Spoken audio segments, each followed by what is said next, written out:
Welcome to episode 200 of the Thunder Underground podcast.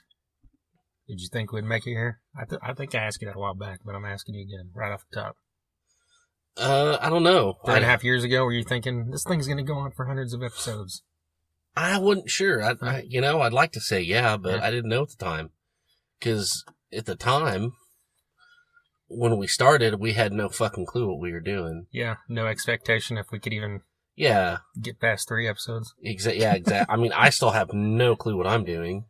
Right. What about you? What did you think? What did you think? You think we'd make it this far? Be honest. We're in the trust tree, safe haven.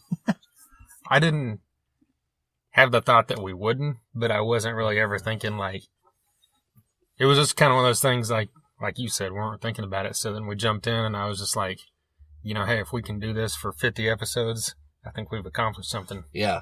So I didn't really think that far ahead about it because I didn't, like I said, I didn't know what I was doing. Exactly. Any more than you knew what you were doing. Even how to put a damn podcast up, we just did it on the fly, Yeah. Well, you know what? That's neither here nor there. We're here, 200 episodes. Thank you. Thank everyone for listening. Thanks to the Tulsa and the Oklahoma rock and roll scene. Yes. So, it's great to be here, and it's a great thing to have 200 of these under our belt. That's right.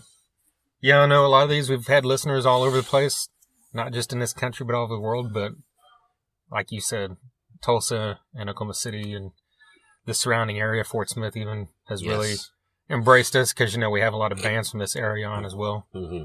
So huge thanks to everybody in these scenes for keeping us going in the early days and obviously keeping us going strong now. Undoubtedly. They're our lifeblood. We can't do it without you guys, so thank you. And speaking of those kind of bands, Severmind is one of them. That's right. It could only be fitting. They were one of our first interviews. They were our 100th. Now they're our 200th. When can we tell people that we were the 200th and, stick it up your ass because we're the ones? You can do it now. Yeah. There's no editing. Do it now, for sure. No editing. Damn it, Chris, quit talking like that. Okay, Derek.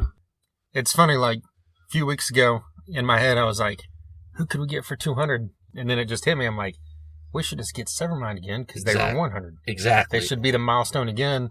And then, literally, a day or two later, you messaged me and said, hey, I think we should have Severmind. That's so right. That's right. We didn't even have to discuss it. Exactly, because it's about the connections and the relationships and the kind of grassroots thing that got us going around here.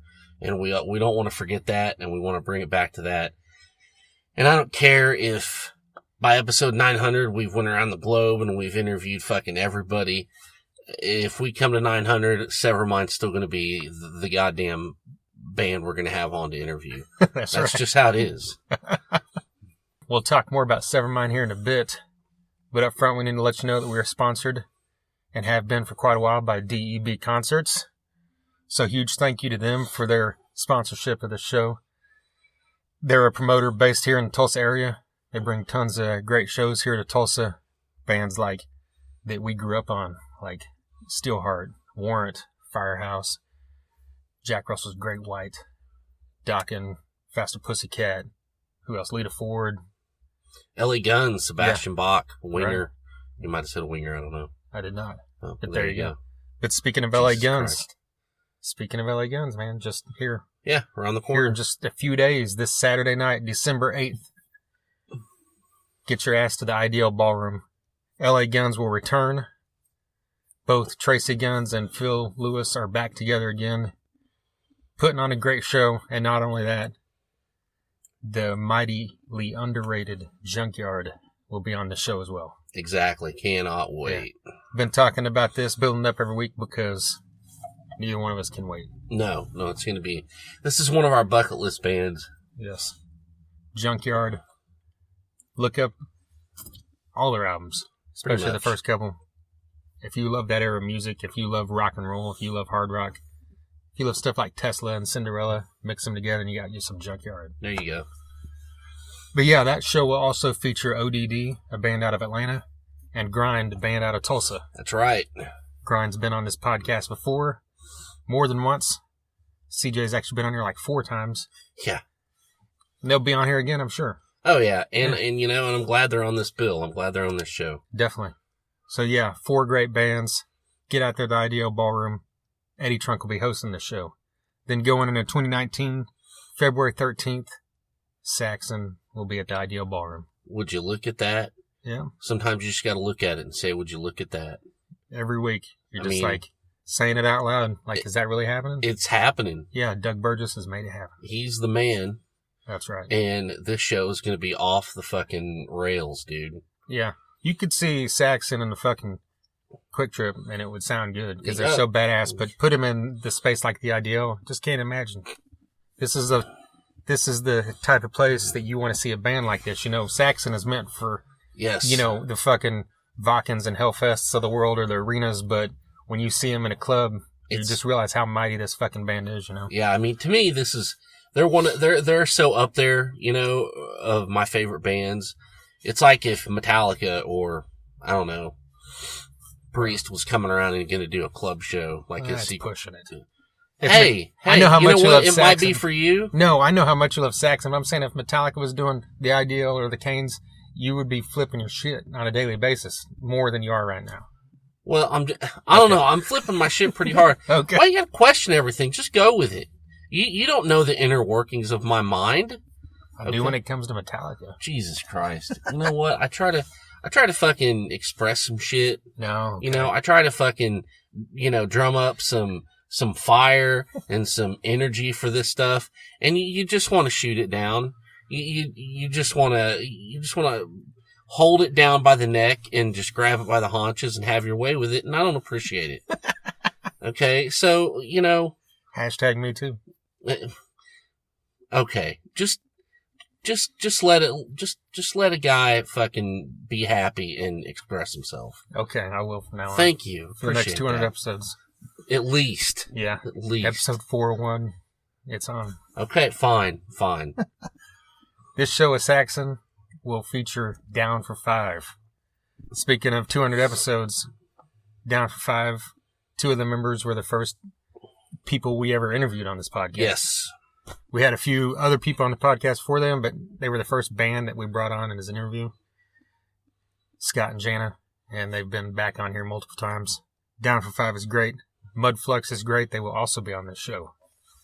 And that show, yeah, you said that show is not hosted by Eddie Trunk, right? No, it is not. And speaking of Eddie Trunk, he hosts pretty much all the shows at Ideal except the sax one. So get out there, meet him, come to these shows. Hit up all the opening bands to buy tickets. Save a few bucks, helps them out, or get on Stubwire, or buy them at the door. Whatever you got to do, just get your ass there to see these shows. Get there. Be present. That's right. All right, before we get into all this stuff we got going on, we need to mention something that happened a couple weeks ago. We lost a member of the Tulsa music scene, Jacob Clovis. It's actually someone we had talked about getting on this podcast before, but we didn't ever make it happen. Mm-hmm. We saw Redneck Nosferatu more than once, and I know how much I loved him, and I know that you really fucking love these guys. And, definitely. It's just when you think of punk rock at its fucking max, just like, I don't even know how to explain it, just a fucking wall of punk. Mm-hmm. Yeah, there you go. I like that right there, wall of punk. Yeah, it's not your fucking happy, little, radio punk. This was the shit. The real shit. Yeah. Yes. Actually, Jacob ran Bad Cat Printing as well. Yes. And he printed our koozies. Did a lot of stuff for area bands as well. He was in the Decomposed, who actually saw, that was way back before he was in the band though. Okay. But we had Lola Henderson, who's a member of Redneck Nosferatu on his podcast back at episode 106, and she talked a lot about the band, a lot about Jacob and everything they had done together. Mm-hmm. So go back and check that out if you're not familiar with Redneck Nosferatu. I just think it's a huge loss because that's, the band was already kind of, what's the right word? They're on hiatus, Mm-hmm. They talked about how they were still going to do stuff, but Lola had moved, to New England. And so they were up in the air at the moment. And that's why he was in the Decomposed. But do yourself a favor and look these guys up. They got music out there and it's great. And we'll miss him for sure. Definitely. It's a terrible loss, and all the best to his friends and family. That's right. speaking of Lola, congratulations to her. She recently had a baby. So, Congrats. shout out to Lola. All right, so first up, I saw the Nixons. That's right. Yeah. This is something we've, talked about here for the past year and a half, basically, because they came back and did their first, was it maybe June or earlier in the year, I think, in Oklahoma City. They had done their first show, and then they played in Tulsa, like, in June of 2017. And for some reason, we were at another show or out of town. We couldn't see Yeah, them. it was... Same night as something. It was the night that we interviewed that crotchety old gripey fuck from Anvil. Oh, shit. And... So we went to see Anvil and our buddies in Night Demon in Oklahoma City, and they were playing here? They were playing in Oklahoma City the same night. Oh, okay. But, I meant they played the Canes around that time, too, when we were gone or something. Yeah, I don't know what happened with that, but, but yeah, we were all Night Demoned up, so. That's right. And that's fine. But yeah, I mean, we had talked about, hoping to see them. They've done a few shows, besides just Tulsa, Oklahoma City. I know they played a festival show in Dallas, and yes, I think they've done a few other things, but they've been working back in some reunion shows over the past year and a half now. So I was glad to finally get to catch one of them. They opened up for the Smashing Pumpkins at the Brady Theater this past Sunday night, and I haven't seen them since I don't know when the last time I saw them was. I can't really remember. Yeah, we saw them many times back. We saw them in so the many 90s. times back then. Yeah, and it was just it felt. Without sounding cliche, it felt just like it did back then. That's good. All the music, it's the four same guys. They're on point. They've all continued as musicians, so it's not, like anything you had to worry about. Yeah. And it sounded just like the Nixons. They leaned heavy on the stuff from Foma, Halo. Obviously. Yeah. If you're familiar with the band before Foma came out, Halo was mostly a lot of the same songs. Yeah. Before the major label album. But, they played both those songs, Foma and Halo. They played Fellowship, Happy Song. Of course, they played Sister. Mm-hmm. They played Baton Rouge from, what was the name of that? The latest thing? The Nixons. Oh, yeah, the Nixons. Latest thing was their third one. No, that was the one after that, yeah. Mm-hmm. But yeah, I mean, it was a good 40-minute set, and great stuff, and they had good crowd response, and yeah, it's kind of funny because this is like some dorky thing to say, like notice, but we're music geeks, right? Yeah. Back then I think didn't all of them have long hair except John Humphrey, if I remember right? Yeah, and now he's got long hair, and the other three have don't. Yeah, he was always like the short-haired one or something there. Yeah. Wow. Imagine that. Yeah, imagine that. That's what being in a world traveling rock band will do to you. Yeah, see them there. Yeah, exactly. So I'm glad you got to see him. Yeah, I hope we can see a headline show here in Tulsa, Oklahoma City in the coming year. I'm sure they'll do it again. Yeah. I mean, I definitely want to see him. They played the Tower Theater a few weeks ago in Oklahoma City, just like a headlining show, which would have been great to see. Yeah. But it was sandwiched in between a bunch of shit we were doing around here at the time, and it was a Thursday night, so fuck it. That's I don't know. It was weird. But we'll see him. We'll see him. Yeah. They should be put on, Rocklahoma or something. Yeah, I wouldn't be surprised, now that they're back together. Yeah. They also played the Song of the Year, which is the new song they released last year. Which is a good song. It's a good song. Yep. Yeah. But yeah, so happy they're back and happy I got to see them. Cool. And I'm not going to go into Smash Pumpkins. I talked about that last time. I know you don't want to talk about it, but I just want to throw in that they brought out Hanson. Which I love. I think that's great, and I don't give a fuck what anyone thinks. Go eat a dick. I know. It was great. He said, hey, James, you met some guys earlier that, you wanted to bring out here. And he's like, yeah. And they just had some little banter about it, and then they brought him out, and I was like, he got a huge fucking reaction, of course. Well, yeah. And then they played Landslide, which they normally play anyway, and the three of them sang it. And then a little bit later, they brought out the singer and guitarist from Chainsaw Kittens. Awesome. And they did Suffragette City. That's fucking badass. And it sounded fucking great. That's cool. Yeah. I mean, Chainsaw Kittens is one of those bands we knew when we were young because they're like the indie band from Oklahoma that kind of, That that went on tour and everything. Exactly. But I didn't really know much about him outside of that. Yeah. And I mean, that dude fucking still has the pipes, and Yeah. if you're up there singing Bowie, you can't fucking slack off. It's fucking sounding great, So. Yeah. And it was probably better that he sung it than Billy Corgan. Oh, yeah. So, yeah. Same with Hanson, right? Oh, yeah, definitely.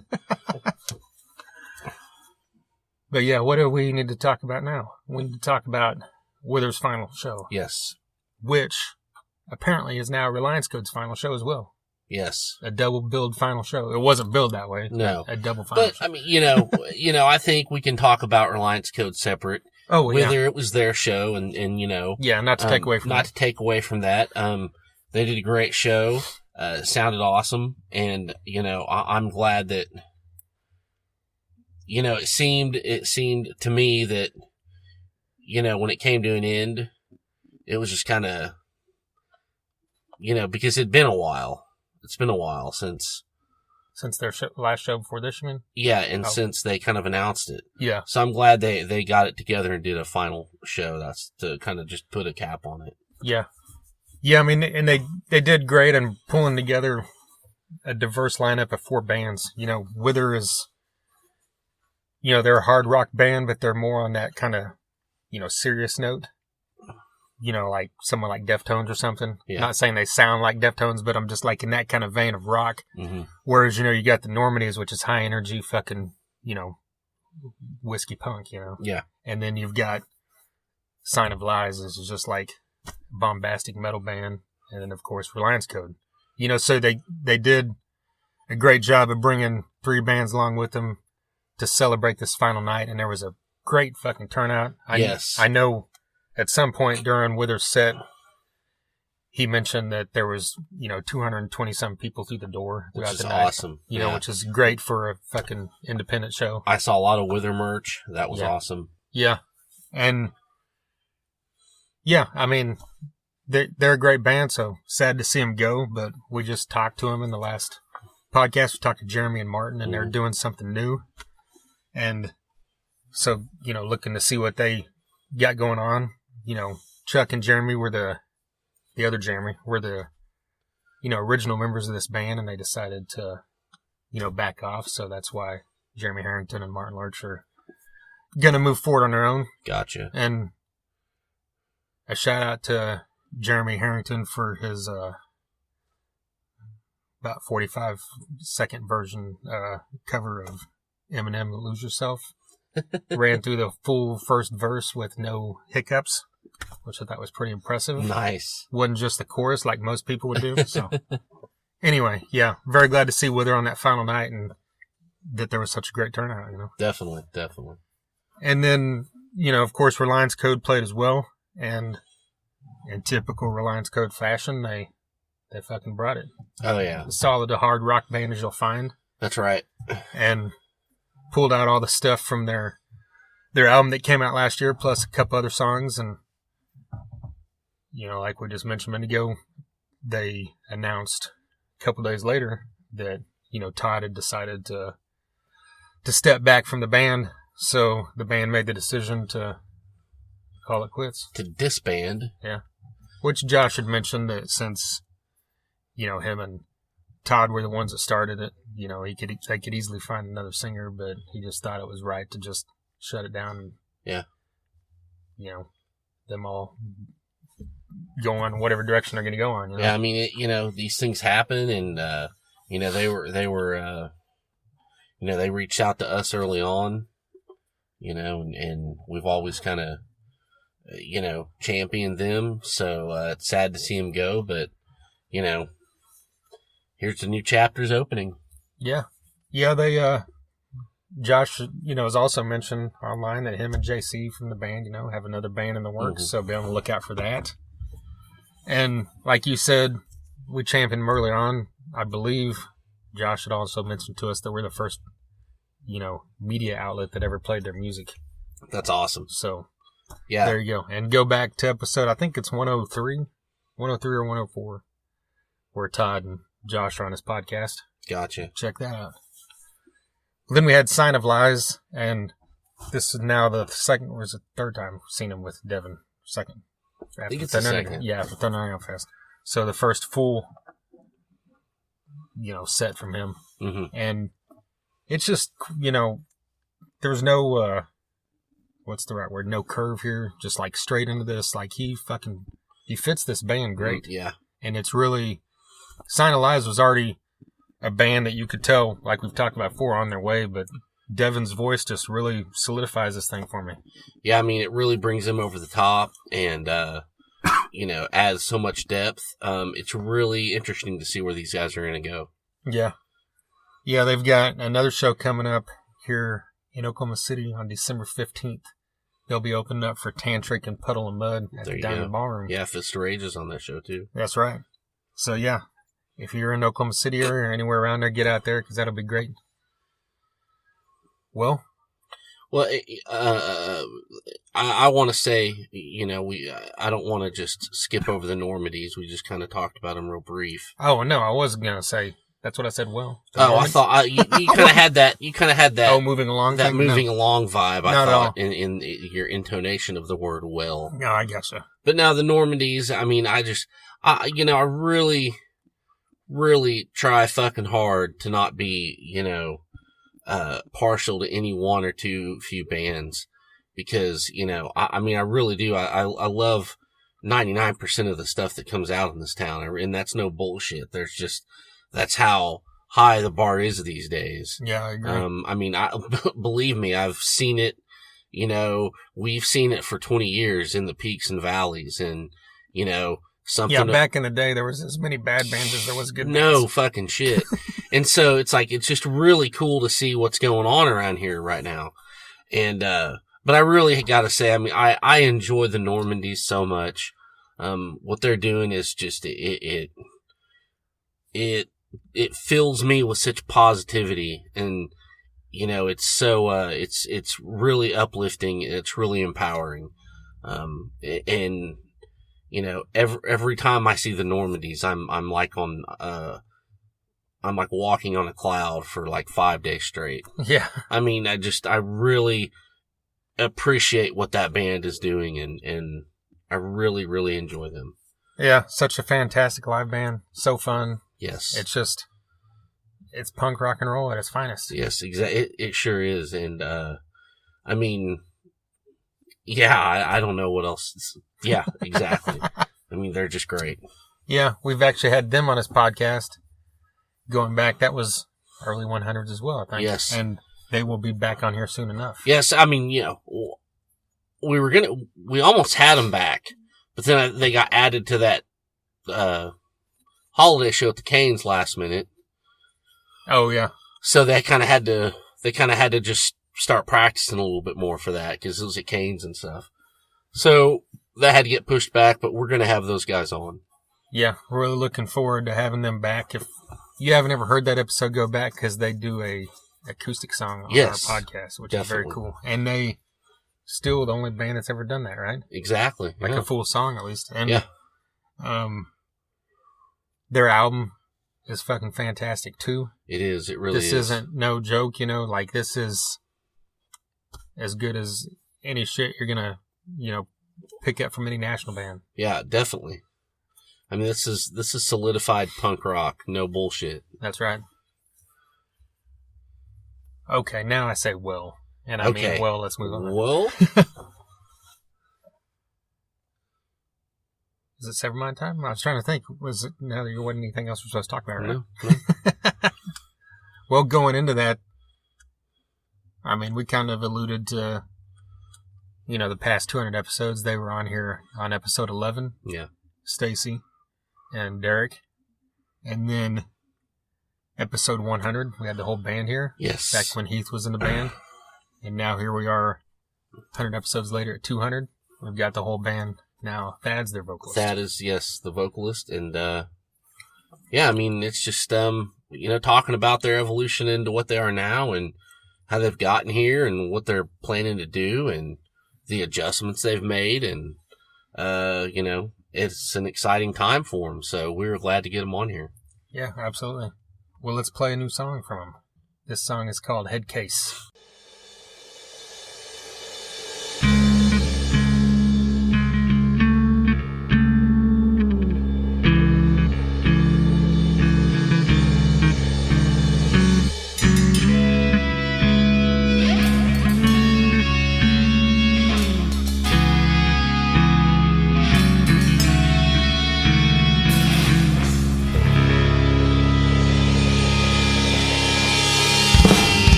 Good Case, brand new song from Severmind. That is actually pretty much the world premiere because they debuted this song. You know, they posted on their Facebook. They'd had it on, I guess it was either Reverb Nation or Bandcamp for like a 24-hour period, like as a teaser, and then pulled it down and told us they were going to hold it for our 200th episode with them. So we're very glad to be able to premiere that song because that song fucking rules. Yes, we appreciate them letting us premiere this song. I mean, this is this is the classic Severmind riffage. You've got Stacy's style with the dramatic slide ups and the solos, and I love that kind of shit. But then you've got Thad's voice and the little reggae breakdown. I mean, this is just it's like a classic Severmind, but tuned up a little bit. I mean, I love this song. This is a great fucking song. Yeah, I was gonna ask what you thought about that middle breakdown there. That was fucking great. I love it. It's like it kind of reminds me. I mean, oh fuck, help me out here. Live, Corrosion and Conformity. Is it Clean My Wounds or Albatross where they break down and do the reggae? Clean My Wounds. Okay, Clean My, yeah. Yeah. It reminds me of that, even though these two songs are like worlds apart. Right. But I just like that, you've got something heavy and just like a wall of just a slab of balls. And then, you just, you kind of break down, do this totally different, and I dig it. Yeah. The way that thing opens with that riff, yeah, it's just fucking... Yeah. Like, oh, yeah. These guys could be out on tour opening up for fucking Judas Priest and Saxon, Exactly. That kind of stuff. Exactly. Hey, there you go. Yeah. Yeah, let's make a tour. Judas Priest, D. Snyder solo, and Severmind. I love it. All right. Book it. I'll get right on that. Okay, yeah. Like because that's your thing, yeah. Jesus Priest just down out to tour with Uriah Heep. Who would have thought? That's fucking cool. I'd love to see Uriah Heep. Yeah, easy living and shit. Yeah. Stealing what I should have been buying. Goddamn, we're getting way off track here. Anyways. Well, yeah. Bringing it back around to Severmind. That's right. We'll say it 20 more times. We're very happy they're a part of this milestone for us here. Yes. And just to, throw in another thing, we've mentioned it before, but, actually, I think you kind of mentioned this episode, but when we were first getting back into this, you said you Googled, just Tulsa Metal or something, and I think you said Driver popped up. Yes. And then you saw they had a show at the Shrine, and it was like Driver and Severmind and Blackwater Rebellion and Shiner. Yes. And so we're like, well, let's just go out there. And that was before we even had the podcast. We were just doing Instagram, Facebook, Twitter stuff. And we just kind of doing reviews and stuff. Yeah, we just kind of wanted to get into it. Yeah, so Severmind was one of the first bands, I guess one of the first 4 bands that we just kind of went out and saw when we were getting into doing this. Yeah. And I know we talked to Derek that night for sure. Yes. I can't remember if we talked to anyone else, but, from then on, it just kind of... there it goes. Blossomed from then, and that was early 2015, so we're getting close to 4 years from that. I know. It's pretty cool. And, I think, not to bring it back to me, but fuck it, I'm going to bring it back to me because we're talking about our 200th episode. We can get personal here. You can if you want. Yeah. But it kind of brings all this around full circle. It brings me to where I was when we started that and all this kind of stuff. I was in a fucked period of my life. And, I think that us starting to do this and really kind of helped divert, and kind of just uplift my spirits. Yeah. In what was a stupid fucking time for me to be living, and to be existing in. So, it's really cool that, we've come this far and we've given back to it as much as it's given back to us and blah, blah, blah, all that cheesy shit. So anyways, I just want to say that it's been a pretty cool ride so far. Yeah, I agree. Cause you think of not just Severmind, the bands we, say the 4 bands we just talked about at that show. Mm-hmm. All the tons of other bands from this area that we go out to a show now. Like say for instance, the other night at the Wither Farewell show, mm-hmm. There were guys from Murderous Mary there. Yes. There were guys from, who else? I know I saw several, Grind. Oh, yeah.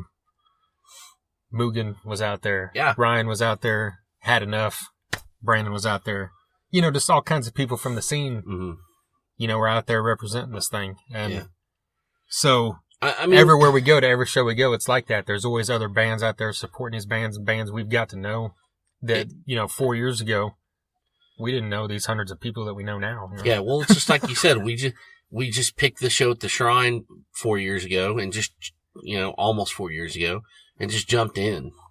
We didn't know what the fuck was going on. Yeah, and we just did it. And it's really cool that this has led to this, which has led to this, which has led to this, which has led to this. Yeah. There's all the people that we know and that we're friends with and the things we do. We wouldn't have any of that if it wasn't for, that one day when we decided to start the Instagram page. Right. You know what I mean? So, it's just, yeah, it's cool. And, who'd have thought? Well, let's get into it. Yeah, Severmind. Hell yeah, here's all 4 members of Severmind.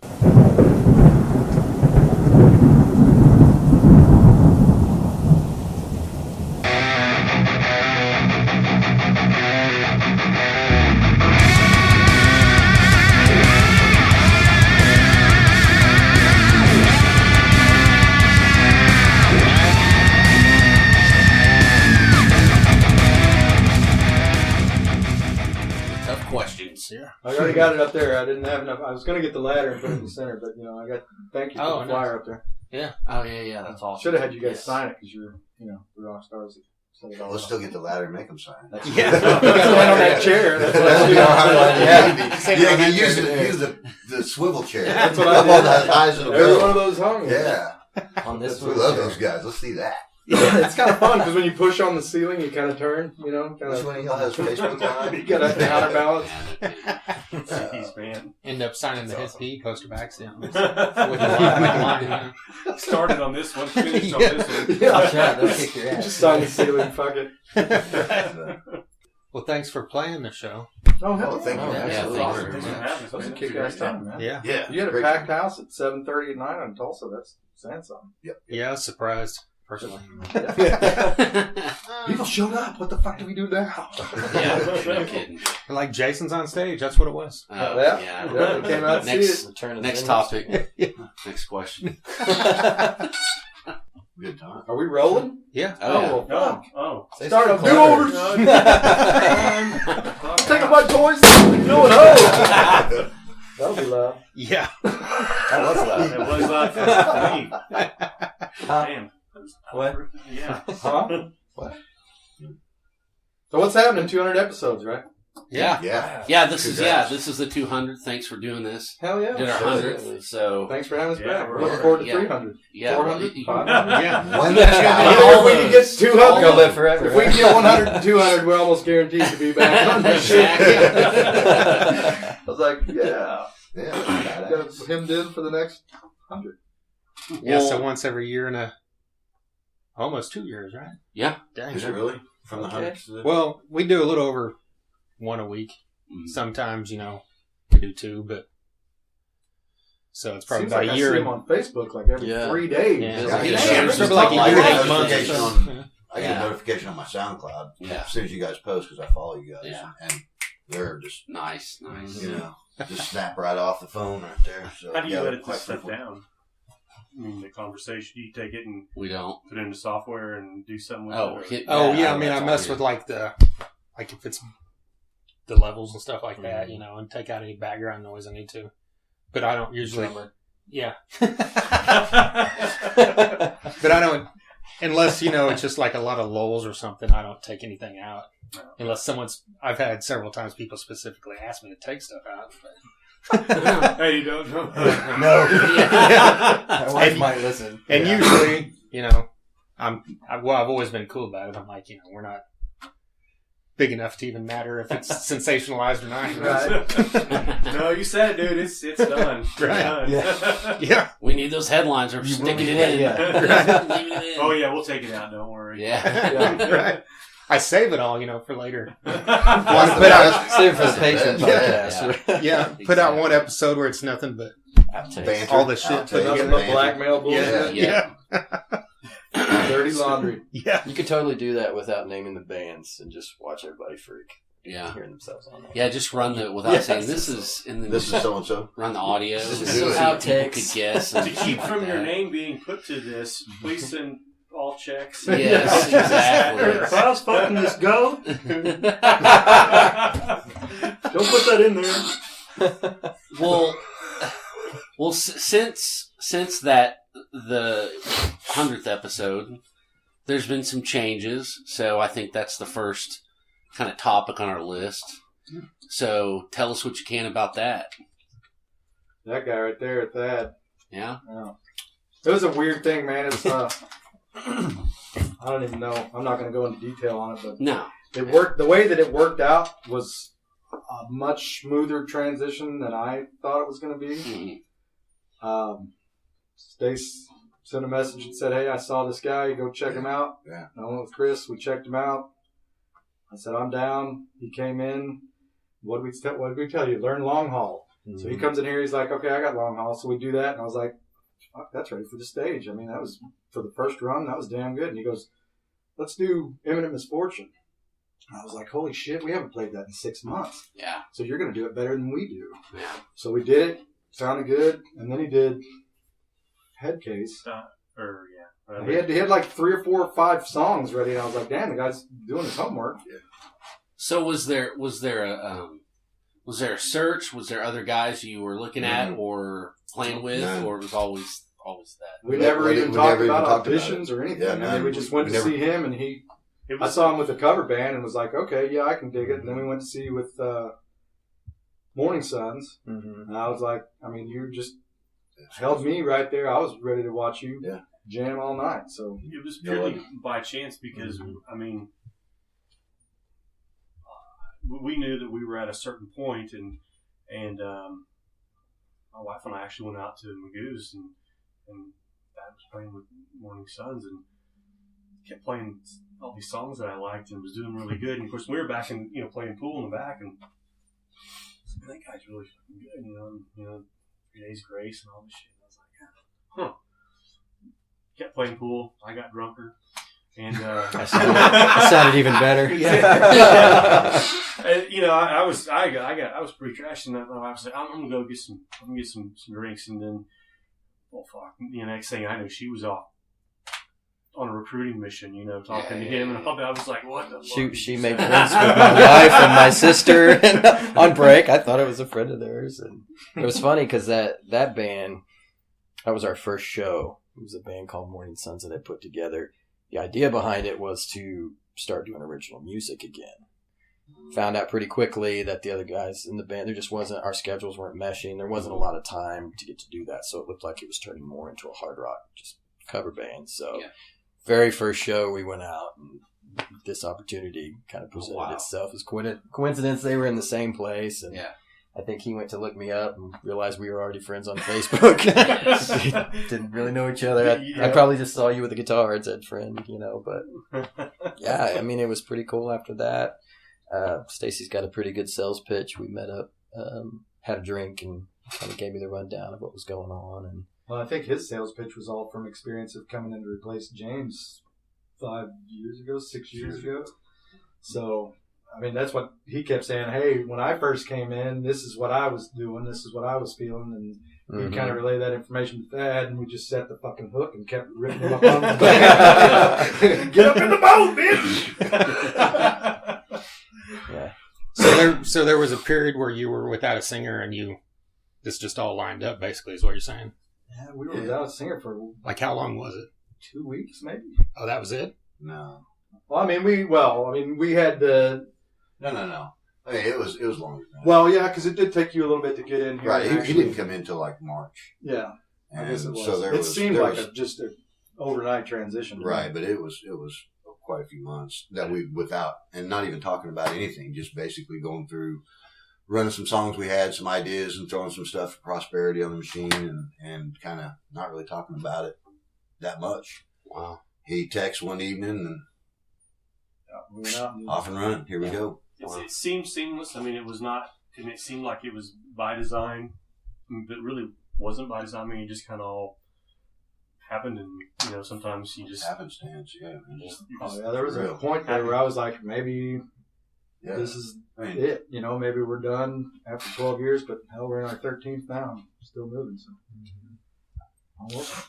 I was kind of, on the fence about it at first. I mean, because there's a brand new project, a band I knew of the band. Mm-hmm. Strange thing was, I used to work with their singer, who was leading the band, and we came in here. I don't know, that first night, it just mixed really well. I mean, the songs flowed well together. We all got along. Yeah, and it's a weird thing with the dynamic because you think of a fourth person coming in with three. I mean, Chris and I have been in the same thing for 13 years. Stace and I've jammed for countless years. So there's always that chance you're going to get something in there where, oh, yeah, the guy's great, but god damn, I think he's on meth, or and this guy's, he's on so many pills he can't even show up to rehearsal. But he's a family guy, got a job, had his own equipment, comes in, great attitude, ready to work, no bullshit. So you can see somebody. I mean, when we went to see him, Derek and I went out, and I don't even think he knew we were there. Mm-hmm. But you could see, you can tell somebody's demeanor and on stage and how they present themselves and how they perform, and you can just tell. It's just Yeah, because you can get the ones that are, I'm at a little bar, I don't really give a shit, let me half-ass it. But he was like, it was at the Hammersmith Odeon. I mean, we were down in Sheridan at the Crystal Skull, and I was like, the crowd was feeding off. I mean, he was feeding off them. And that's kind of nice because now it's on our stage with us, so we can relax and let him do his thing. Oh, yeah. So you said you were familiar with them. You've seen them live and everything before? I had, yes. I had their first CD. I got it from their singer. We used to work together. And ironically, in fact, when Stacy's wife came up and said, "Have you heard of Severmind? My husband's in the band." I'm like, "Oh, yeah, is it Heath?" And she's like, "Nope, it's not Heath. It's Stacy, the guitar player." And I was like, "Okay." So we just kind of went from there. So, yeah, I mean, all these shows right here, I think we've done some of them with them in previous bands, and same years at Rocklahoma, another band I used to be in. We were on the scene together a bit, but I knew they were a heavier band, and so my roots are in metal. I don't have that the same voice as the singer before, so I was kind of wondering, am I going to be a good fit? Is it good? Is it going to work or? Yeah, it only took a second. I mean, it was like the first rehearsal, I was like, okay, it's not the flavor I'm used to. It's kind of like riding somebody else's bicycle, But then now it's like, okay, I know he can do what he can do. You kind of don't have to think about it anymore. It just becomes second nature just to expect what's coming. And it's been overwhelmingly pleasantly received. That was 2 adverbs in a row. Overwhelmingly pleasantly received. Don't edit that out. That's a lot of syllables, man. Well, I think you're putting the emphasis on the wrong syllable. Oh my god! But we've had a lot of really good response from a lot of people in the right places. Oklahoma City, talking Texas, and the only guy that we could have had besides him, we were talking to a guy named Jason Wood. I don't know if you know him. Oh my god! But that guy, he's a beast. But I heard he's really voice of an angel, dude. This guy's got a hell of a screechy bat noise. You should have got him. That's not the chair, folks. That was his voice right there. No lyrics, just noise. Noise rock. So your first gig with the band, I was there. I saw it. Talk about it from your perspective. I mean, what did you think going into it? Were you nervous? Was there anything that you needed to change coming out of it? It's weird. I usually don't get very nervous once it's time to hit the stage. Maybe beforehand, make sure, do I have all the words down? The chemistry in this band flowed so well that I was really looking forward to getting on stage and just kind of letting it loose. My only holdback, it was really hot outside. It was fucking hot. I could just feel. And you were like running out into the crowd and shit. Yeah. This is insane. We were like, do we wear shorts or do we do the whole rock star thing? And, let's do the rock star thing. And God, then it was just stuck to us you were smart, man. Literally being a drummer, I can't play hands. Fuck that. Jeez. But it was really cool. I mean, I guess my only concern had really been how it's going to be received by others, because I knew there were several Severmind fans there. I mean, a band that's been around this long and has a good following, and you can see what people are posting, and I was watching kind of what people were saying when they announced that, hey, we've lost a singer and we've gained a singer, and for the most part, it seemed very supportive of them moving on. Like, that seemed to be the consensus, that they wanted it to still go, but with a different style and being the new guy, I was hoping it was going to be well received, and it went off very well there. I think we had a very positive reaction, and then the next two shows, it just seemed, Right. playing at the Thunder Underground, and Steve Murdoch came up to me afterwards and had some really literally stopped me as I was driving away, just opened my truck door and was like, "Hey, let's holler," Very cool. So from that point, I was just excited to do it again and start doing some more new material. Yeah, that's the good shit, is knowing that we can transition out of what's been and write what's coming, because we're always that way. I mean, forward thinking, what's next? Let's write another tune. Let's get back into the studio. Let's play some more shows. And that's the other thing. In a short amount of time since March, we've taken songs and redone them. We've been in the studio. We've played 4 shows, a couple of out of town shows for people that didn't even know who we were in this short amount of time. So it's really moved along quite well, Yeah, we were going to rehearse tonight, but those fucking knuckleheads from Thunder Underground wanted to come over and talk about 200 episodes. Promote us. Like that's some kind of milestone. We can leave if you want to. No, why don't you stick around? Grab that guitar. Yeah. Trent, it's your night to try out, buddy. All right. Let's hear that screeching Take back it shit. back. Well, so what do you think you mentioned the stage demeanor, his voice a little different. I mean, what do you think the voice adds to your music that might not have been there before? Well, it's definitely more melodic. I mean, and nothing against any, members previous. That's kind of the same. I mean, when Stace came in with the old guitarist James, I mean, I'll just, he attacked solos. Yeah. And it was just, holy shit, man, what is getting ready to happen? Stace comes in and he's like making love to the solos. I mean, it's a little different. It's still a beautiful thing. It's just, it's not as aggressive, and it's more theory based.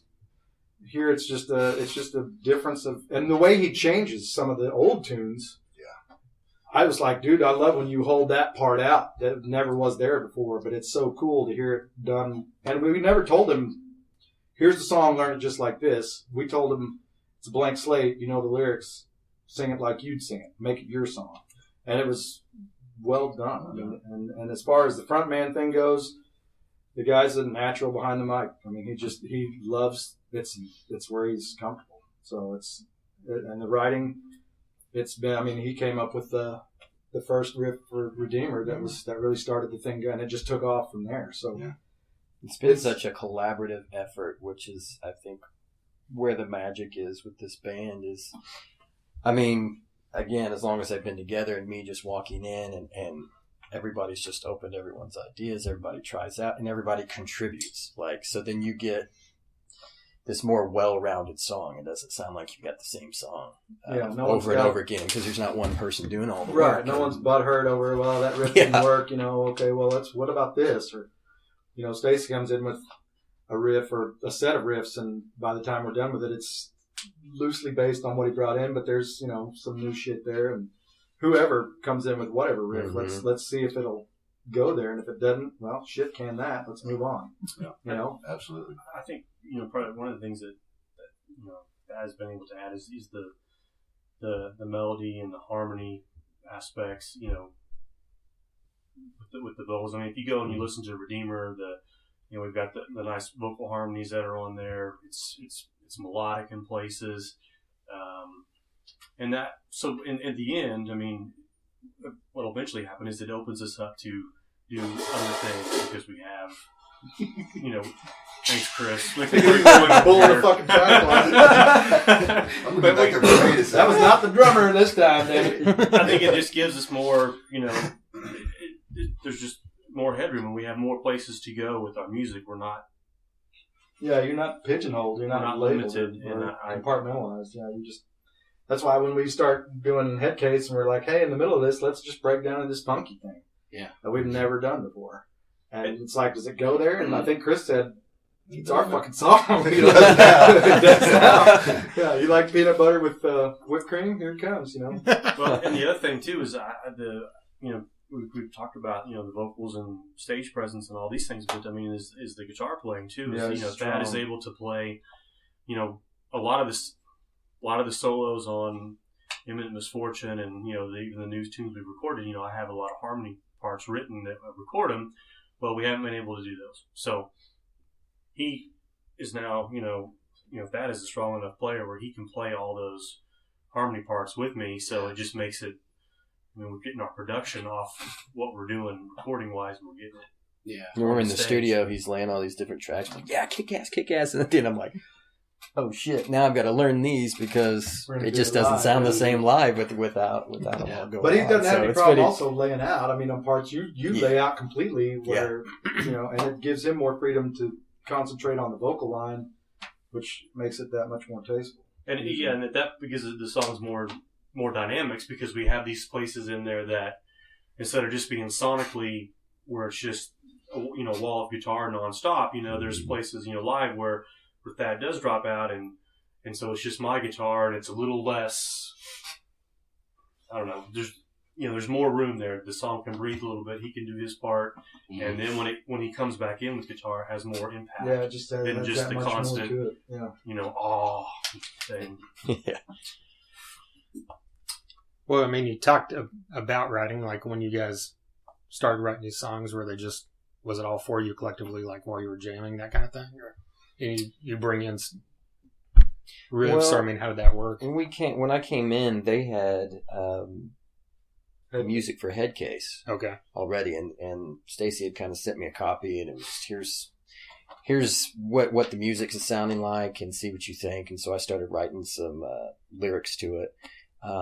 And came in, and I think we started working on that one first because it was, music's there. They had it pretty much where they wanted it to once I learned it on guitar, and we worked in the new vocals, but we added some backgrounds and things like that. And then the Redeemer thing was just a couple of riffs I had for a little bit, and I think I was on a big Breaking Benjamin kick at the time or something, and just brought it in and was... I think I was just tuning it up, and one of them said, "What is that?" And I said, "Well, it was just a couple of riffs I came up with." And then, within a couple of rehearsals, we were done with that song as far as we had the parts together. We had this dry erase board just full of changes. I think it was like 18 minutes long the first time around. Then we started thinking about radio. We're like, we're not rushing, not yet, but we've got to, But it was such a smooth collaboration. We ended up playing it for the first time. Yeah. When was that show? Was it June? Yeah, that was so we've been together about 3 months. Here somewhere. I don't know. One of these. It was June. It was pretty quick. It was hotter than thought. Yeah, it was. It sure was. I lost 19 pounds that day on stage. So weight loss program. First time it almost played. Yeah. Yeah, the new stuff's a blast. There's still the new stuff it's uncharted territory for us, and I love it because that's my favorite parts, writing and arranging. But like I said, I've written with these two guys for forever, but it's just never been a. There's no point of contention with that. It's just he just fits. What we do. He sends ideas. We all technical work to the phone. iPhone junkies. iPhone junkies. But the videos, riff videos. Hey guys, this is an idea. Send it. Text and email, and we record, and Stacy will send riffs and back and forth. So that's been going on, but he just jumps right into the middle of that, and it's just a circle fly, Yeah. So it seems to go really well and really quickly as far as, because we're all pretty busy people and a lot of stuff going on. So we have to be really strategic about when we get together and play, and it just, we could be here for a couple hours or a few hours, and it comes out very productive. And like Chris mentioned, he'll just track what we're doing, send it, and then that way I can work on, creating lyrics and vocal melody at home, and Stacy can work on so when we come back, we're kind of prepared on what we're going to do. Yeah, you're driving, you can just pull up your text messages and go to the last thing and hit it, and it'll play, while you're cruising or, email, whatever.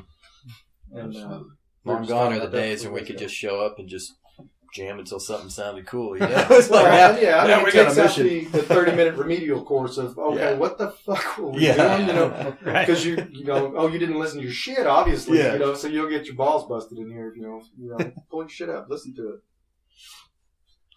Well, I'm you still on probation, so. Yeah, but your benefits kick in.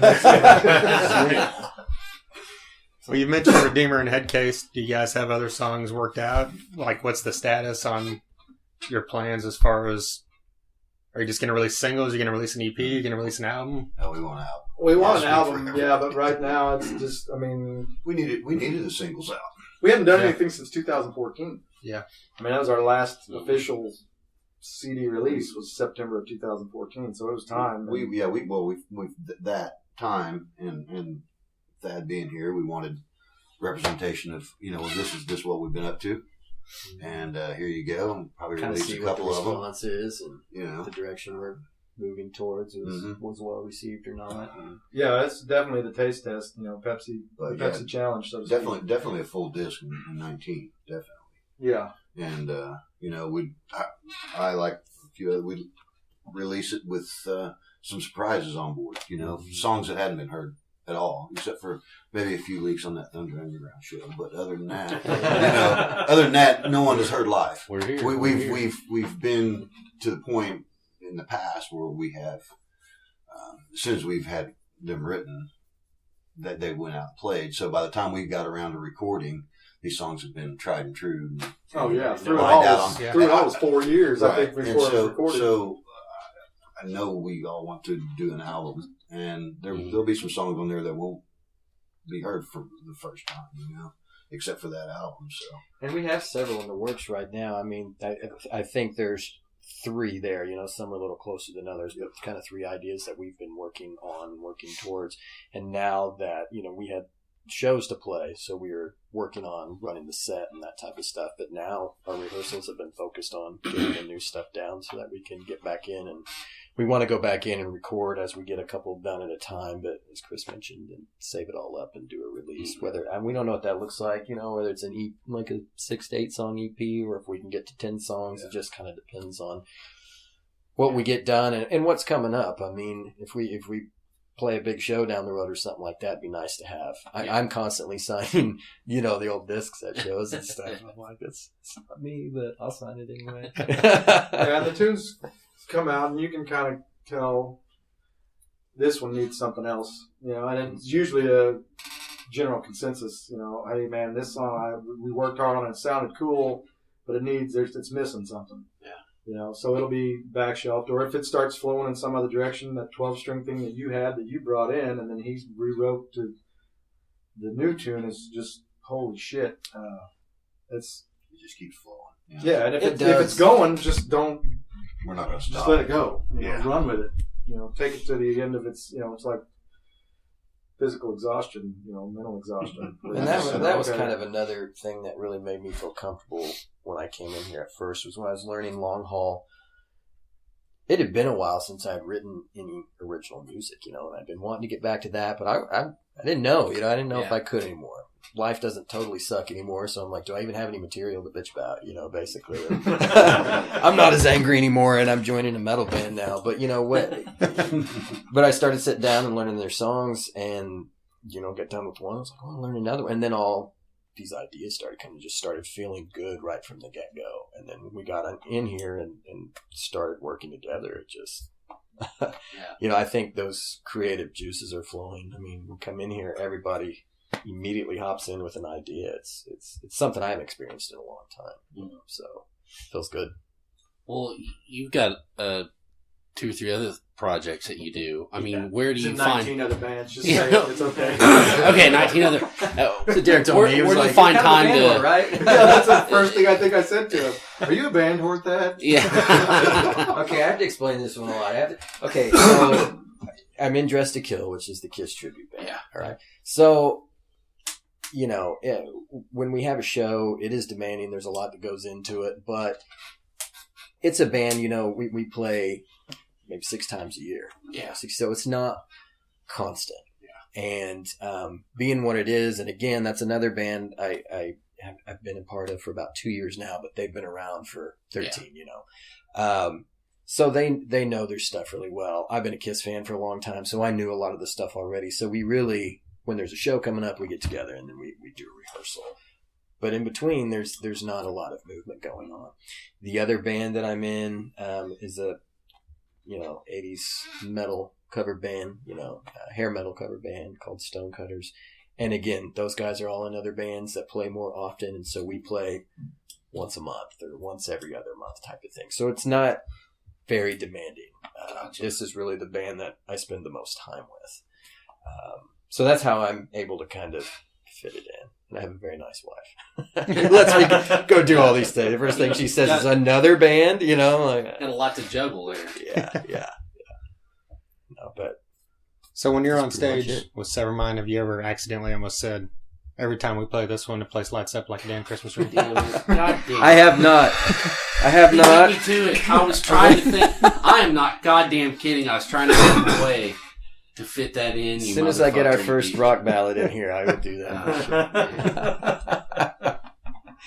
Yeah, I don't strut either on the Severmind stage.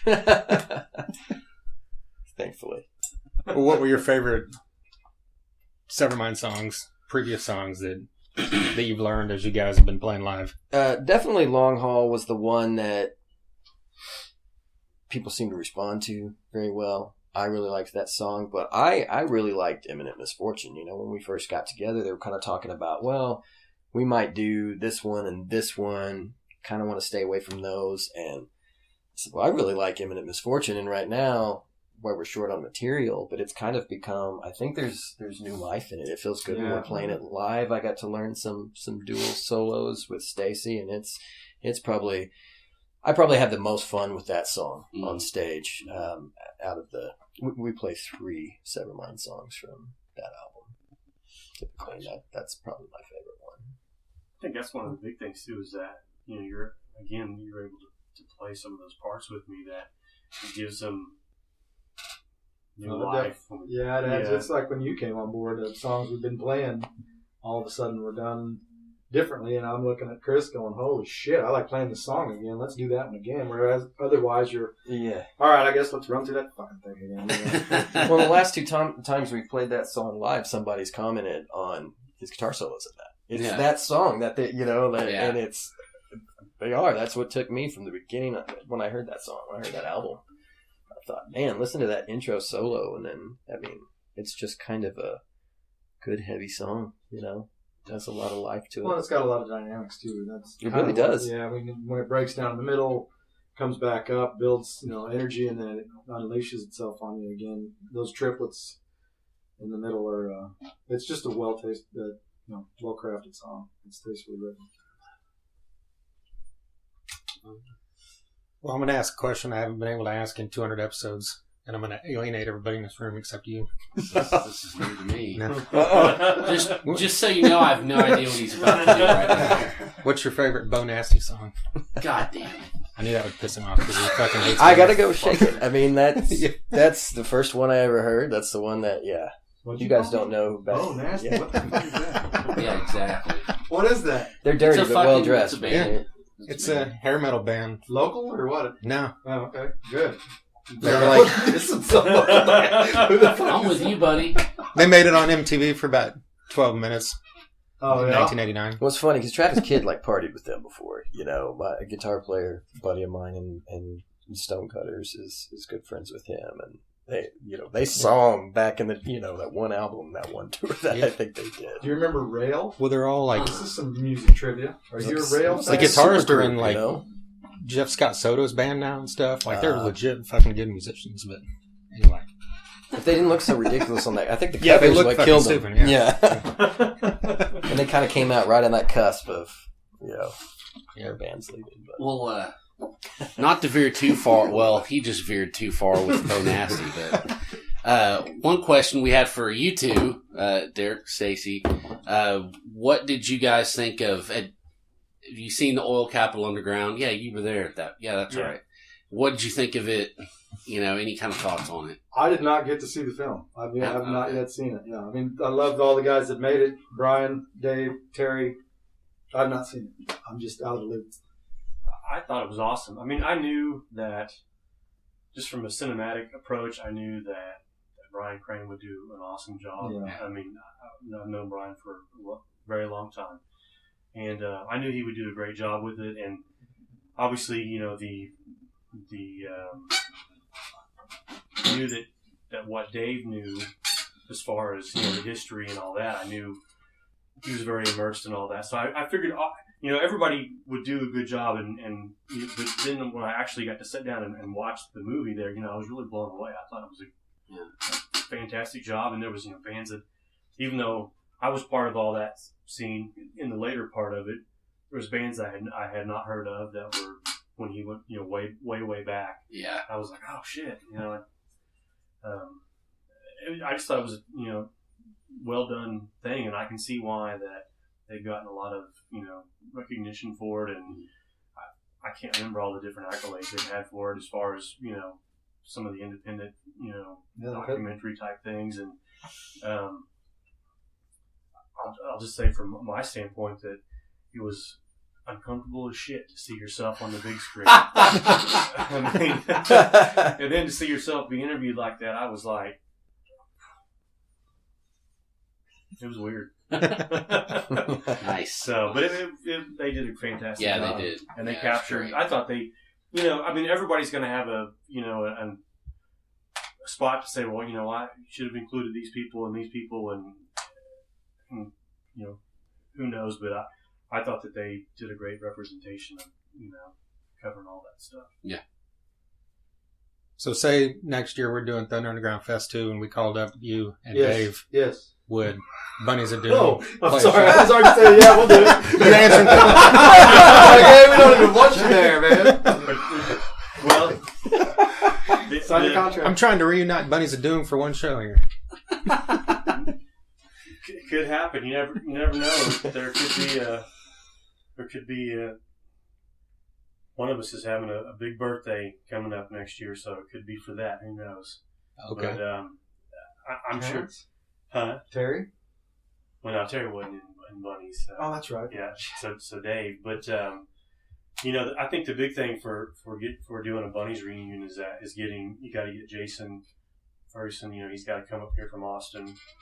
Of course, Pete, you know, bass player, he lives here, so that's easy enough. But getting Jason here, I mean, because, you know, Jason's drumming was kind of, you know, the essence of Bunnies, so you can't really do a reunion without him. So getting him here would be the main thing, I think.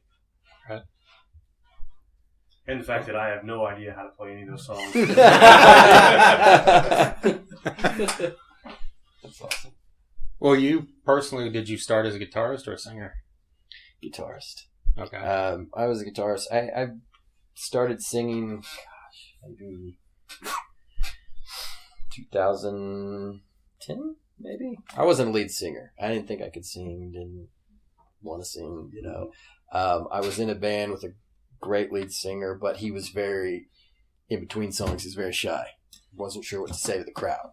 It's not that way anymore, but in the beginning, you know, it was kind of like, I'm afraid I'm going to say something stupid. I don't know what So I kind of became the front man on lead guitar, and he was the voice of the band. And we wrote a lot of original songs together, and he was always trying to get me to sing more and more, and I wouldn't do it. And he ended up accepting a job and having to leave the band and move to Baltimore. And he said, you know, if you're going to carry on the torch, man, take the helm, you know, like, let it be one of the guys that wrote the songs, sing, you know, all the stuff that we came up with. And so I thought, well, give it a shot, and got together with some friends who were very supportive, because I know, man, I've heard some recordings back then. I don't know how I got away with some of it, but just started doing it, basically. Yeah. Getting out there and doing it was the best way to learn. And when I joined that 80s band, they wanted to do stuff like Whitesnake and Guns N' Roses. That's when I really got to test myself to see what was possible, and kind of started doing acoustic shows by myself to teach myself a little bit of control and things like that. And it just kind of stuck from there, and love it now. Now I sometimes put the guitar down too often, you know, to run around and hold that microphone out. So, but I do love having a guitar in my hand. It's an excuse to buy new gear. Sorry, babe, got a new band and they want me to play guitar, so gonna need a new amp. Well, to go from not singing at all to singing Axl Rose, you know, I mean, is there a huge learning curve, or did you just... Jägermeister. Yeah. No, I mean, you didn't like hurt your voice at all or nothing? You know? No, I really, you know, it's funny. I can kind of gauge it by because we've been in the Stonecutters, we've been doing these songs for quite a while. And we have stuff like Skid Row on there and stuff where, you know, when we first started doing that stuff, I had to bow out on certain parts or you know, change the key a little bit to get past it. And then I finally just, I feel my voice got stronger and we rehearsed a lot in the beginning and I worked a lot at home. You know, I knew the melody of the songs so well because there were songs I grew up listening to, but it just fortunately worked out. Yeah. It's going to be a make or break, really. I didn't know. It was either going to shred my vocals or make me stronger, and fortunately it was the latter. Cool. Well, we appreciate you guys doing this. I mean, Thanks for having pretty us. much been since we started this thing. I mean, you guys were on here, what, episode 10 or 11? Yeah, it was early on, Yeah. I remember. Yeah. So it's been pretty much the whole... Well, What I that appreciate first all show the was- support that yeah. you guys. I mean, like, Yeah. I mean, for what you yeah, do man. for our music in general, but I mean, the kind words you've said about us and Just the local scene. I mean, Yeah, it's a it's whole just- different monkey now that you guys are here.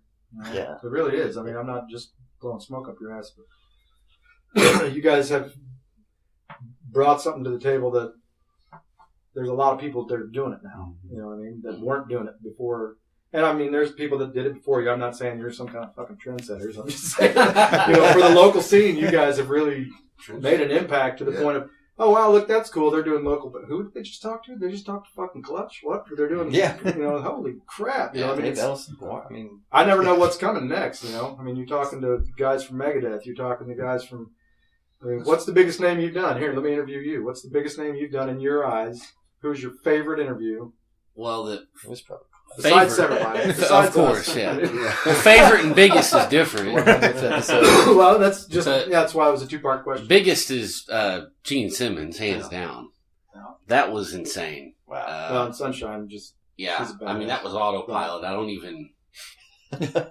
I don't even. Well, what I liked about that is that everybody's got this perception about him that he's an asshole. but, it But was that's just like a front, you know, for... probably just to keep people at distance from him. I don't Yeah. think I mean, it's he funny. was because totally... everyone I know who's met him has said that. They're like, he was cracking jokes and just having Oh, a good yeah. time and cool as... He's super gracious. Yeah, he was out front meeting, you know, random fans out there before he went back to press. Oh, wow. And they had to cut us, the interview off, like his manager or whatever. Had to tell him to had to stop tell him by? to stop because there's other... Stop. Like there's some newspaper out here waiting. He's like, all right, guys, sorry. So it wasn't like, you know, some people where it's like, you got 10 minutes to get the fuck out. All right, right. I couldn't believe that it was like when we got done. It was like Will Ferrell coming out of that speech at the end of Old School when he's doing the debate. Like, did that just happen? I don't even remember any of it. It just such autopilot. So that was So that's the biggest. Who's your Wow. favorite? You both got different favorites, I'm sure. right? God, favorite would probably be Jesus. Jesus? You guys interviewed Jesus? Well, how did you you know. make that happen? It's all That's my Trent. favorite. He knows all the Lord, it people. is. I just kind of tag along. You know, the Crowbar and the Crowbar, Kirk Winstein from Crowbar is probably both those times. That was pretty awesome. But I don't know. I'm sure there's stuff I'm forgetting. My favorite one is Shooter Jennings. Yeah, Oh, Shooter yeah, Jennings. That was that's fucking. cool, huh? See, that Yeah. was amazing. I mean, yeah. So I mean, just because that was way cool. I mean, he was way cooler than I expected and easier to talk to most people at that That's level. really cool, man. Reed Mullen from COC and Frank Cannon from Tesla. That was a phone interview, but that was just a milestone for me because that's one of my favorite bands. Yeah, Oh, absolutely. shit, yeah. Great guitar player. How did you get that set up? Just contacted his publicist. Really? Yeah.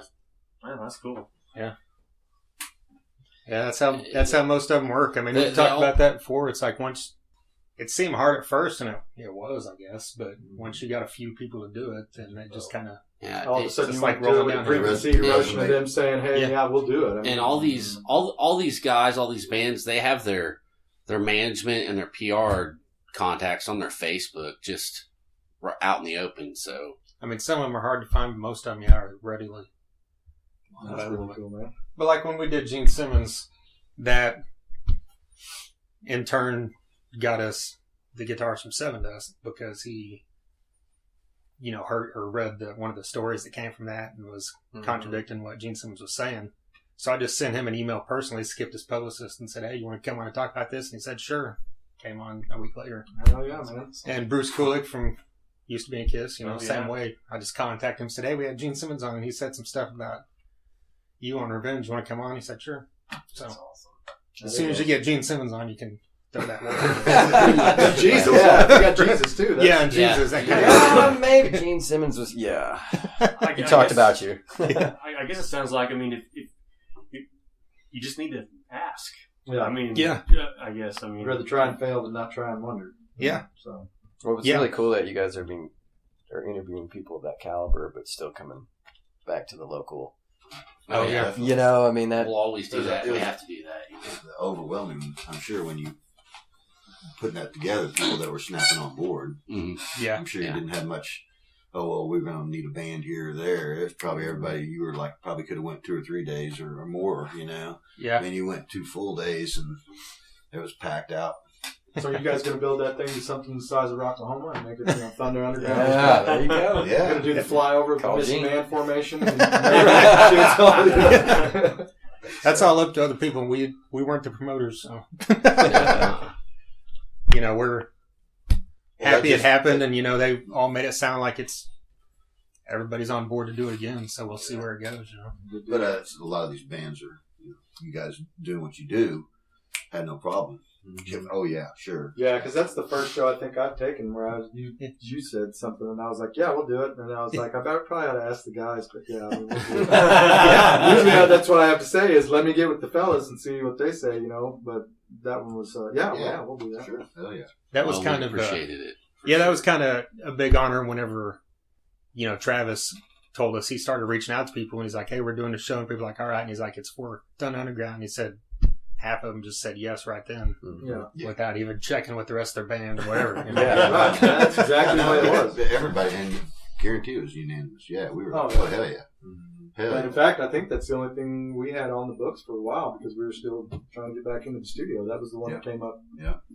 as we were trying to go to the studio. And it was, we'll run a set for a few weeks and take some time off writing.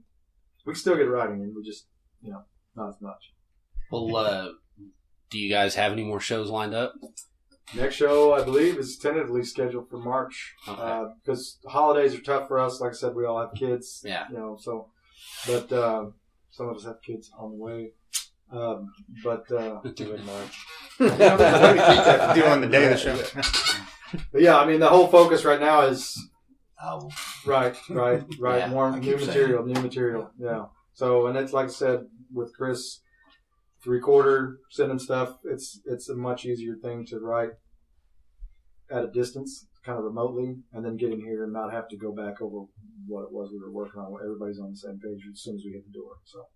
And we do have Redeemers now available Yes, on yeah, iTunes I've and listened to it, Spotify. And That's and cool. thanks, you guys played it on your Yeah, show definitely. recently. Appreciate that. And what else? Seems like there was some more cool things that we had going on with that song. No, We Are Tulsa. Yeah, We Are Tulsa Music. Yeah, we've been you nominated guys for are nominated Best for Singer it as Oh, well. So Best we all- Metal Band. Yeah, Congrats on congrats on that, man. Yeah, same to you. Thank I you. won't say I voted for you. But yeah, so lots happening.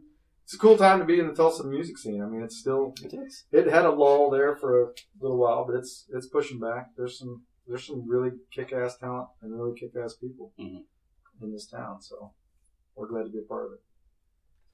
Well, thanks. We appreciate it. Yeah, man. Awesome. Thank you Thank guys. you. You want to hear something corny? Today I looked at my memories and It's my 3-year anniversary of becoming your Facebook friend. Why didn't you post it and say You something? should have shared it. Did you get a little video? Man, that's Did you sweet. get the little roller coaster I didn't get video? the video. It was just in the bottom where it said friends you made today, and it was you and one other person. You put paradise in the sand. Me personally. Me or the Stacy Chris dad? No, just you. Oh, me. Yeah. So I guess that other one was longer ago than that, probably. Yeah. You know. Yeah, because I didn't start mine until 2015 because I'm still not no, I'm not going to say anything, but yeah, Facebook's not my favorite place. That's a big waste of time. Well, it's like this morning, or no, this afternoon, I got on it and I saw all these posts from Sunday morning. I'm like, fuck Facebook. Yeah. Well, it's, technology. Remember when you used to just go over to people's houses and hang out with them? Yeah, I know. I meet people and I have to hold my hands up in like a little box. And I'm like, oh, yeah, I know you now. I didn't recognize you until I look at you through my little box. Oh, that's you, yeah. You used to see them as tiny little squares on your phone. That's the first show where we decided we're going to start covering local bands and stuff. The Throwdown in Midtown? Yeah, like right when we started recording, wasn't it? Or no? Well, we didn't start the podcast till early May. Yeah, it's May. But we went to that and posted about it like on Instagram. About, yeah. Oh yeah, and I got in trouble by Steve right. Murdoch. We didn't even know Murdoch. I didn't even know him, and he called me and chewed me out. No, I made an Instagram post where I designed it myself. You know, it's like I use Photoshop at work all the time, so I just made this cool looking thing, put it on there, and he called and was like, "What the fuck is this? You know, we didn't design this. This is promoting our show. You know, with your own graphics." And we're like, "Dude, sorry, we'll pull it down." He's like, "No, just next time, ask me first." I'm going to leave this on here so you can hear me. Yeah, now it's funny.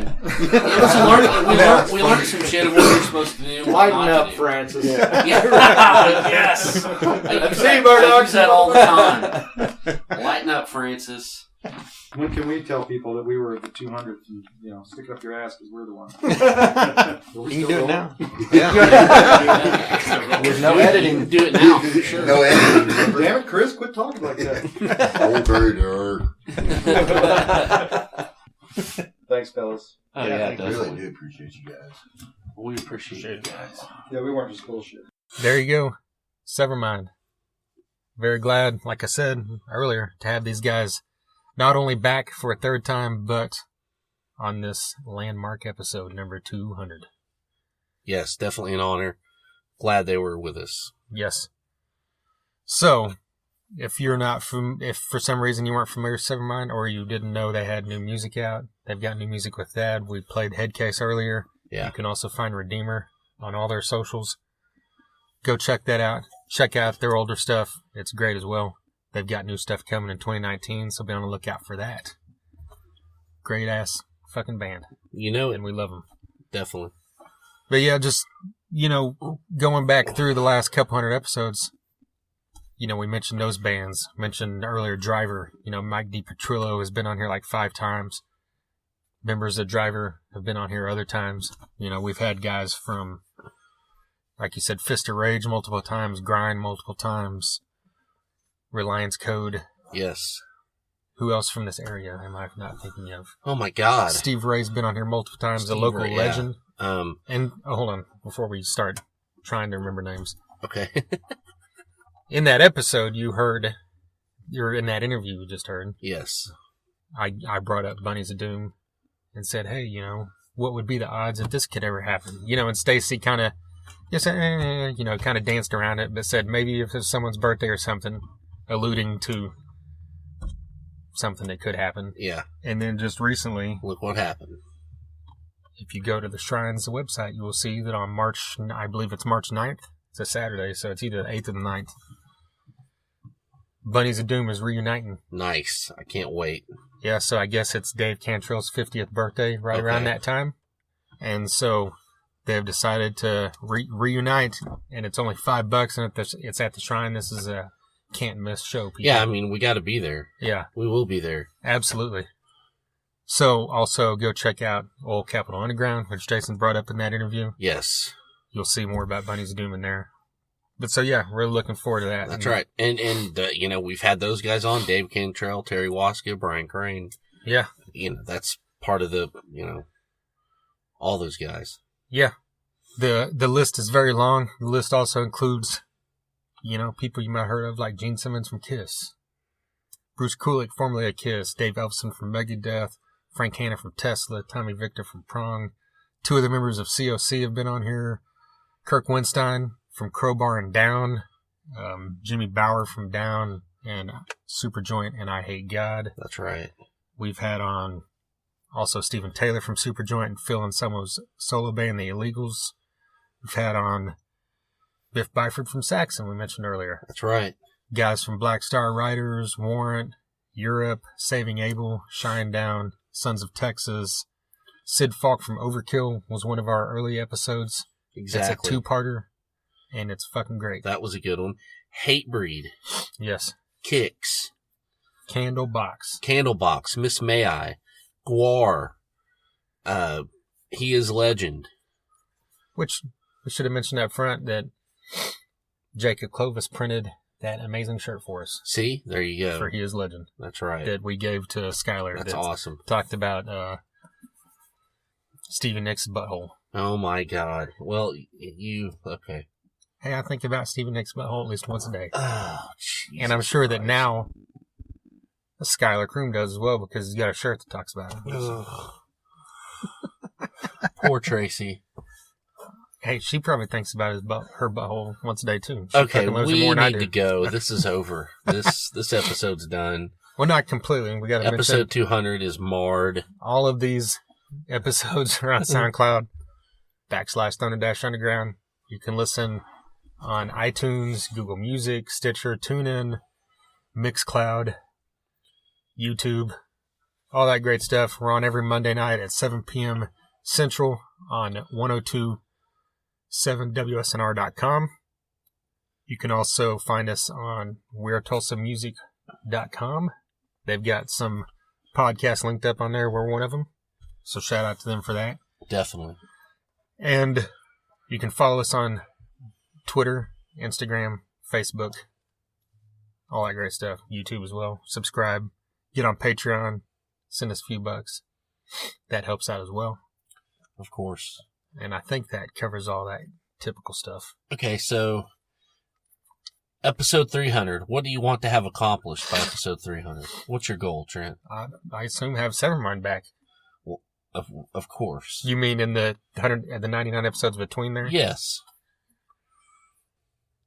I would say that I want to get Taylor Hanson, Maria Brink, and the drummer from Molly Hatchet on here. Okay. All right. As random as that is, And I don't like in this moment. I just think it'd be cool to have her on because people might listen. It just probably smells good. as random as that is, I'm going to hold you to that.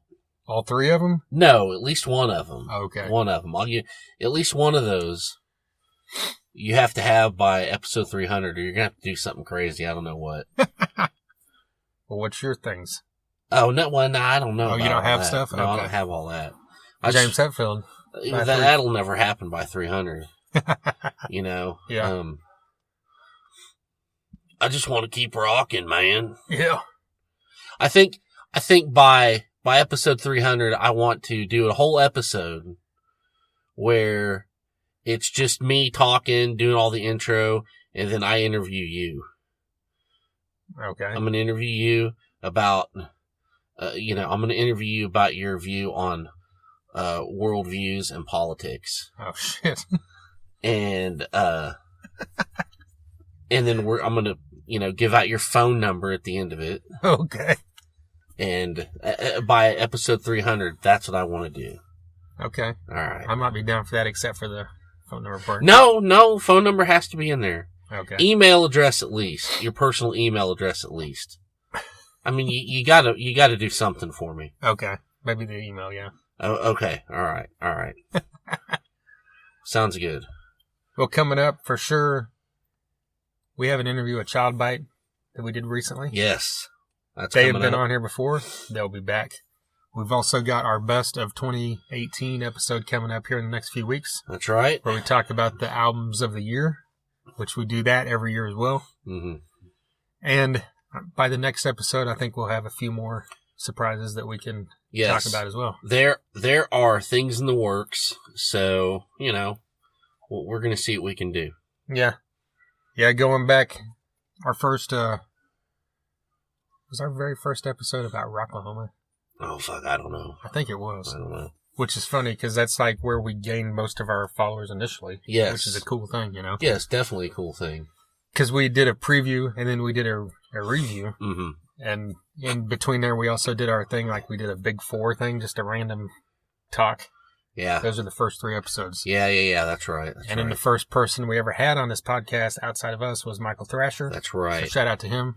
And then we had on Justin Poole. That's right. And Seth Carnes. That's right. Those were our first 3 people before we got into Down for Five and all that, yeah. Dead Metal Society and Those are our Severmind. friends. We like, they're our guinea pigs. Yeah.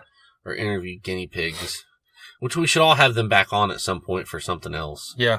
I mean, we've talked to Seth about doing one. Yes. So we could maybe easily soundtracks and shit. Yeah, we could easily get JP and Thrasher back in here as well. Oh, yeah. Yeah, definitely. But yeah, so and that's what you got looking forward to in the next 100 episodes. And within the next goddamn, month or so, they're going to release the Rocklahoma lineup. So we could do like a...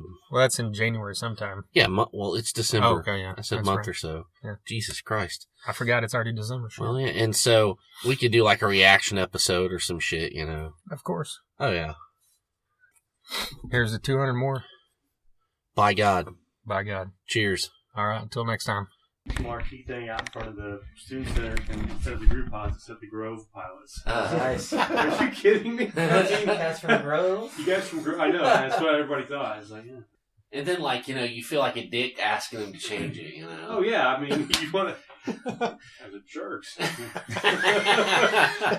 My favorite's Crow Creek's Marquee, where they have like the daily special, and then underneath it's the band. So it's like the fried shrimp's the headliner, and then the it's the old Spinal Tap thing. If I told them once, I told them 1,000 times. Put Spinal Tap on top. Thunder Underground, y'all.